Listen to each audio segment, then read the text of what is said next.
Good morning बच्चों, क्या हालचाल है। देखिए बेटे, हम लोगों ने पिछले लेक्चर में केमिस्ट्री के एमसीक्यू क्वेश्चन जो कि बहुकल्पीय प्रश्न हमने अध्ययन किए थे। अब हम बात करेंगे आज भौतिक विज्ञान यानी कि फिजिक्स के एमसीक्यू यानी बहुकल्पीय प्रश्नों के विषय में बच्चे, क्योंकि हमने आपको केमिस्ट्री के डाले थे और हमने आपको अब फिजिक्स के दे रहे हैं, क्योंकि इससे पहले जो मैंने मैथ का पेपर दिया था लगभग वो सारे एमसीक्यू आपके पेपर में आए थे और सभी बच्चों का पेपर बेहतर गया है। तो उम्मीद करते हैं अगर आप ये भी बहुकल्पी पढ़ के जाते हो तो आपका पेपर बेहतर जाएगा। ठीक है बच्चे, चलिए देखते हैं पहला एमसीक्यू क्या है। कह कि निम्नलिखित में कौन सा पदार्थ लेंस के बनाने के लिए प्रयोग नहीं किया जा सकता है। निम्नलिखित में कौन सा पदार्थ लेंस को बनाने के लिए प्रयोग नहीं किया जा सकता है। Which of the following materials can not be used to make lenses. बच्चे नहीं वाले क्वेश्चन को बहुत कायदे से किया करो। बहुत सारे बच्चे कांच देखेंगे, खट से जल देखेंगे, मार देंगे, बट वहां कह रहा नहीं तो नेगेटिव का आंसर नेगेटिव ही तो जाएगा बच्चे। अगर जल की बात करें तो जल यानी कि वाटर का यूज करते हैं बच्चे, ग्लास का यूज करते हैं बच्चे, प्लास्टिक का यूज करते हैं बच्चे ज्योमेट्री बॉक्स वगैरह में, बट मिट्टी से कोई लेंस बनाया नहीं जा सकता है। तो दैट इज करेक्ट ऑप्शन जाएगा बच्चे डी, और ये आपके क्या हो जाएंगे बच्चे, रॉन्ग। नेक्स्ट, फिर कह रहा है किसी बिंब का अवतल दर्पण द्वारा बना प्रतिबिंब आभासी सीधा तथा बिंब से बड़ा पाया गया। आभासी सीधा तथा बिंब से बड़ा पाया गया। कौन सा दर्पण है, इंडिकेट कर लो, अवतल दर्पण है बच्चे। वस्तु की स्थिति कहां होनी चाहिए, the image of an object found by concave mirror. किस मिरर द्वारा बच्चे, कानकेव मिरर द्वारा। And the image of an object found by a concave mirror. ठीक है बच्चे, यहां पे एक पॉइंट छोड़ गया, mirror virtual erect and larger then object. यहां पे क्या कर लो, वर्चुअल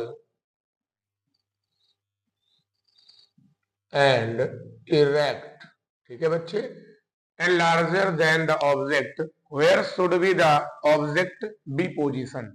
तो ये ऑब्जेक्ट कहां होगा बच्चे, तो हम जानते हैं कि कानकेव जो आपका मिरर है बच्चे वो सदैव रियल इमेज बनाता है, और वर्चुअल इमेज केवल कब बनाता है, when object placed between focus and radius of sorry when object is placed between pole and principal focus. जब आपकी वस्तु कहां होती है, फोकस और ध्रुव के बीच में होती है, तभी आभासी प्रतिबिंब बनाता है। तो मुख्य फोकस तथा वक्रता केंद्र के बीच में गलत है बच्चे, वक्रता केंद्र पर बिल्कुल गलत है, यहाँ पे बराबर बनाता है बच्चे। किसी वस्तु से बड़ा या आभासी प्रतिबिंब, आगे कह रहा है बच्चे वक्रता केंद्र से परे, ये भी बेकार है बच्चे।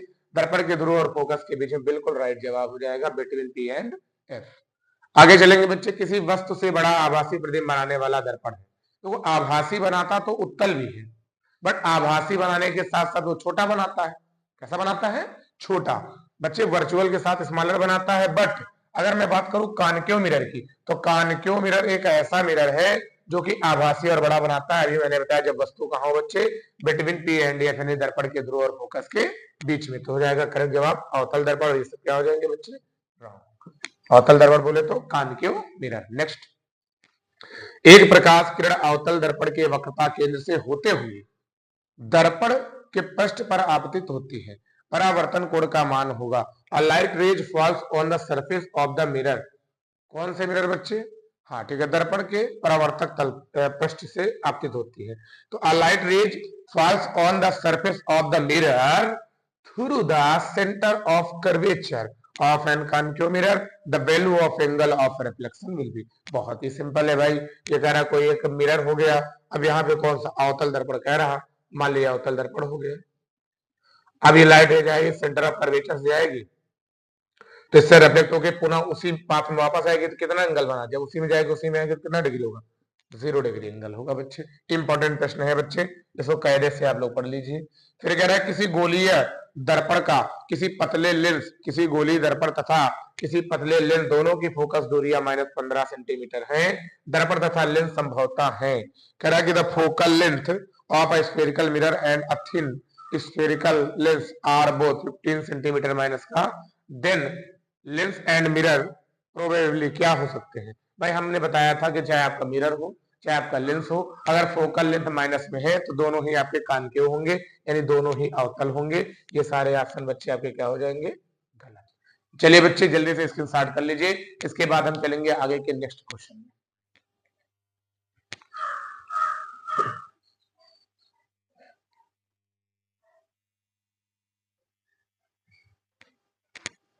चलिए बच्चे आगे के क्वेश्चन को कंटिन्यू करते हैं। अगला प्रश्न है बच्चा कि किसी शब्दकोश में पाए गए छोटे अक्षरों को पढ़ते समय आप निम्न में से कौन सा लेंस पसंद करेंगे।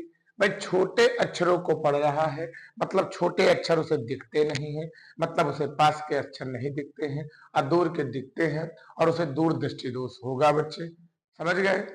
अब दूर दृष्टि दोष बोले तो बच्चे लॉन्ग साइटेडनेस, और लॉन्ग साइटेडनेस के प्रिवेंशन के लिए हम कौन सा यूज करते हैं, इनके निवारण के लिए क्या करते हैं बच्चे, उत्तल लेंस। तो दोनों अवतल वाले आसन तो काट दो बच्चे, अवतल लेंस गलत हो जाएगा। फिर कह रहा है बच्चे अवतल लेंस गलत हो जाएगा। अब उत्तल में कौन होगा, कह रहा 50 सेंटीमीटर फोकस दूरी का उत्तल लेंस, यानी कि convex lens of focal length 50 centimetre. फिर कह रहा है बच्चे 5 सेंटीमीटर फोकस दूरी का उत्तल lens, convex lens of focal length 5 centimetre. ठीक है बच्चे, तो अब उसे पढ़ना क्या है, छोटे अक्षर, तो उसे ज्यादा पावर का लेंस चाहिए। तो ज्यादा पावर बोले तो 50 सेंटीमीटर फोकस दूरी का चाहिए, और ये भी आपका रॉन्ग हो जाएगा। तो ऑप्शन हो जाएगा 50 सेंटीमीटर फोकस दूरी का उत्तल lens, convex lens of focal length 50 centimetre. ठीक है बच्चे, अगला प्रश्न है प्रकाश की चाल अधिकतम होती है, सबसे ज्यादा प्रकाश की चाल कहाँ होती है। The speed of light is maximum in, तो बच्चे जल में, इन वाटर, कांच में, इन ग्लास, हीरे में, इन डायमंड, इन बात में, इन वैक्यूम। तो बच्चे अगर हम बात करें तो जहां पर स्पीड ऑफ लाइट ज्यादा होगी, जिसका अपवर्तनांक सबसे कम होगा उधर स्पीड ऑफ लाइट ज्यादा होगी। तो जल का होता है 4/3, कांच का होता है 3/2, हीरे का 2.5, और वैक्यूम का होता है लगभग 1। स्पीड ऑफ लाइट सबसे ज्यादा कहाँ होगी, वैक्यूम में होगी। जिसका रिफ्रैक्टिव इंडेक्स कम होगा उसमें स्पीड ऑफ लाइट ज्यादा होगी। ठीक है बच्चे, नेक्स्ट है एक उत्तल दर्पण द्वारा उत्पन्न रेखीय आवर्धन होता है। देखिए उत्तल दर्पण सदैव छोटा प्रतिबिंब बनाता है, कैसा बनाता है, छोटा बनाता है। तो आपका क्या ऑप्शन जाएगा, एक से अधिक, तो बिल्कुल गलत है। एक से कम क्या जाएगा बच्चे, एक से कम, less than 1। The magnification produced by a convex mirror always less than 1। एक के बराबर बिल्कुल गलत है, एक से अधिक या कम बिल्कुल गलत है। बट अगर यही बात हो जाती कि अवतल दर्पण की, तो ऑप्शन हो जाता मोर देन 1, एक से अधिक, क्योंकि वो बड़ा प्रतिबिंब बनाता है। ठीक है बच्चे, किसका दृष्टि क्षेत्र सबसे अधिक होता है, who has the largest field of vision. जो जो रियर व्यू दिखाता है, पीछे का दृश्य दिखाता है, वो कौन दिखाता है, सबसे ज्यादा कौन दिखाता है, पीछे का उत्तल दर्पण। तो सबसे ज्यादा बच्चे दृष्टि क्षेत्र किसका हो जाएगा, उत्तल दर्पण का। समतल दर्पण गलत हो जाएगा, अवतल दर्पण फैलाता है बच्चे, और उत्तल लेंस भी गलत हो जाएगा। That is option number B, convex mirror. प्रकाश की चाल माध्यम 1 व माध्यम 2 में क्रमशः V1 व V2 है, तो माध्यम 1 का माध्यम 2 के सापेक्ष अपवर्तनांक होगा। माध्यम 1 का माध्यम 2 के सापेक्ष, माध्यम 2 के सापेक्ष 2n1, यानी n1/n2। जब यहाँ n1/n2, अच्छा याद रखना, कह माध्यम 2 के सापेक्ष, 2 को पहले लिख लो 1, इसका मतलब हो गया n1/n2। और मैंने फार्मूला बताया, जब n1/n2 कहेंगे तो ऊपर V2/V1। अगर यहाँ पर 1/2 है तो यहाँ 2/V1 आ जाएगा, यानी V2/V1 वाला option, that is option number B, और यहाँ पे क्या हो जाएंगे, रॉन्ग। ठीक है बच्चे, कह रहा है बच्चे माध्यम 1 का माध्यम 2 के सापेक्ष, मतलब लाइट रे 2 से कहा एंटर कर रही है 1 में, यानी n1/n2। तो अगर यहाँ 1/2 तो यहाँ 2/1, याद रखना बच्चे, that is option number B.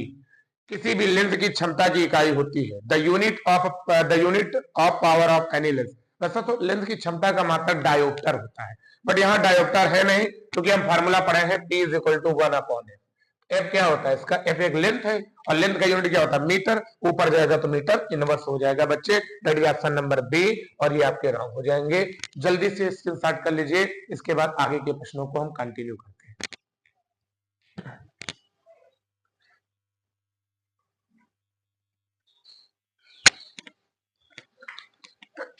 चलिए बच्चे आगे क्वेश्चन को कंटिन्यू करते हैं। अगला क्वेश्चन है 13 नंबर। जब श्वेत प्रकाश एक प्रिज्म से गुजरता है तो निर्गत प्रकाश में प्रिज्म के आधार से दूरस्थ रंग का प्रकाश का रंग होता है। भाई when a light raise passes through a prism, मान लो कोई लाइट रेज है वो प्रिज्म से निकलती है, तो अपने अवयवी रंगों में क्या हो जाती है बच्चे, विभक्त BIBGYOR। आधार से दूर, आधार से दूर कौन होता है, रेड कलर होता है। कौन सा होता है बच्चे, that is option number A सही, और ये क्या हो जाएंगे, रॉन्ग। नेक्स्ट, मानव नेत्र में जिस भाग पर किसी वस्तु का प्रतिबिंब बनता है वह होता है the part on which the human eyes form the image of an object. कहां पर ह्यूमन आईज ऑब्जेक्ट बनाती है, हम लोग जानते हैं दृष्टि पटल, यानी कि रेटिना पर बनाती है बच्चे, पुतली पर नहीं, परतारिका पर नहीं, कार्निया पर नहीं। ठीक है बच्चे, इंपॉर्टेंट ऑप्शन हो सकता है आपके लिए। फिर अगर नेत्र लेंस की फोकस दूरी में परिवर्तन किया जाता है तो बच्चे पुतली द्वारा, दृष्टिपटल द्वारा, पक्षमावी पेशियों द्वारा, परतारिका द्वारा। पुतली द्वारा आकार को बढ़ाया जाता है पुतली के, दृष्टिपटल का कोई मतलब नहीं, रेटिना पर प्रतिबिंब बनता है। परतारिका क्या करती है, सहायता करती है, बट सिलेरी मसल द्वारा लेंस में क्या करते हैं बच्चे, परिवर्तन, यानी कि बाई सिलिया, सिलेरी मसल्स। ठीक है बच्चे। नेक्स्ट, इंद्रधनुष बनने में प्रकाश की कौन सी घटनाएं सम्मिलित होती हैं? Which light of phenomena are involved in the formation of the rainbow. तो बच्चे परावर्तन, अपवर्तन एंड विक्षेपण, रिफ्लेक्शन, रिफ्रैक्शन एंड डिस्पर्जन, अपवर्तन, विक्षेपण, आंतरिक परावर्तन, refraction, dispersion and internal reflection, परावर्तन, प्रकीर्णन तथा विक्षेपण, रिफ्लेक्शन, स्कैटरिंग एंड डिस्पर्जन, या बच्चे अपवर्तन, प्रकीर्णन, विक्षेपण, रिफ्रैक्शन, स्कैटरिंग एंड डिस्पर्जन। तो बच्चे हम जानते हैं जब कोई प्रकाश की किरण जो है जब किसी इंद्रधनुष का निर्माण करती है तो वहां पर क्या होता है, अपवर्तन होता है, विक्षेपण होता है और आंतरिक परावर्तन। That is option number B.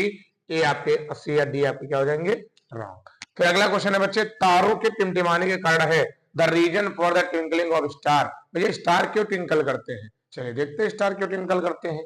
तो कह रहा है कि बच्चे पहला, वायुमंडलीय जल में बूंदों द्वारा प्रकाश का विक्षेपण, वायुमंडली में जल बूंदों द्वारा प्रकाश का विक्षेपण, dispersion of light bye atmospheric water droplet हो सकता है। वायुमंडली में परिवर्ती अपवर्तनांकों की विभिन्न परतों द्वारा, ये वाला ज्यादा राइट ऑप्शन लग रहा है मुझे कि वायुमंडली में परिवर्ती अपवर्तनांकों की विभिन्न परतों द्वारा प्रकाश का अपवर्तन, refraction of light by different layers of varying diffractive index, यही हो सकता है इन द एटमॉस्फेयर। वायुमंडलीय धूल कणों द्वारा प्रकाश का प्रकरण, बिल्कुल गलत है बच्चे। और आगे आते हैं, अगला डी ऑप्शन मैंने यहाँ रख दिया, स्पेस नहीं था। बादलों द्वारा प्रकाश का आंतरिक परावर्तन, बादलों द्वारा तो होता नहीं आंतरिक परावर्तन, तो बच्चे that is option number B correct जाएगा, ए भी रॉन्ग जाएगा। स्क्रीनशॉट कर लीजिए बच्चे, बहुत महत्वपूर्ण प्रश्न है। इसके बाद हम मिलते हैं आगे के प्रश्न में।